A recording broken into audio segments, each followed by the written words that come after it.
رویوں کے دکھ سکھ ہماری زندگی میں صحت تندرستی کے ساتھ ذہنی سکون کا ہونا بہت بڑی نعمت ہے۔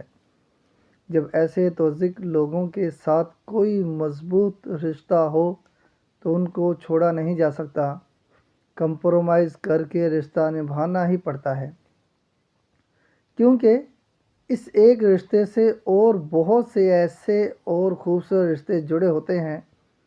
ایسے میں اللہ تعالیٰ سے قریب ہو جانے اور اس کی کتاب کو مضبوطی سے تھامنے کے بعد صبر اور توکل اللہ ہو تو ایسے لوگوں کے ساتھ رہنا اور رشتہ نبھانا آسان ضرور ہو جاتا ہے۔ جب ہم اپنے ذہن کو اس بات پر تیار کر لیں کہ اس شخص نے ایسے ہی رہنا ہے، اس نے نہیں بدلنا، اپنے آپ کو پہلے سے ہی اس کے نیگیٹو رویے کے لیے تیار رکھیں، تو وقتی طور پر تکلیف تو ضرور ہوتی ہے لیکن کم ہوتی ہے۔ بس اپنی جگہ پر اپنے فرائض ادا کرتے رہیں، ان سے تعریف اور شکریہ کی توقع نہ رکھیں، تو زندگی آسان ہو جاتی ہے۔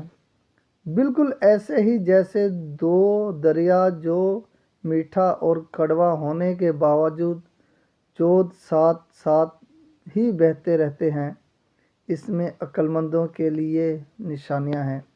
جب بھی کبھی یہ رشتے تکلیف دینے لگیں تو اپنا تعلق اللہ سے مضبوط کر لیا کریں، ایمان کی کمی کو پورا کیجیے، اور اچھی ویڈیو سننے کے لیے ہمارے اس چینل کو سبسکرائب کر دیں۔ جزاک اللہ خیر۔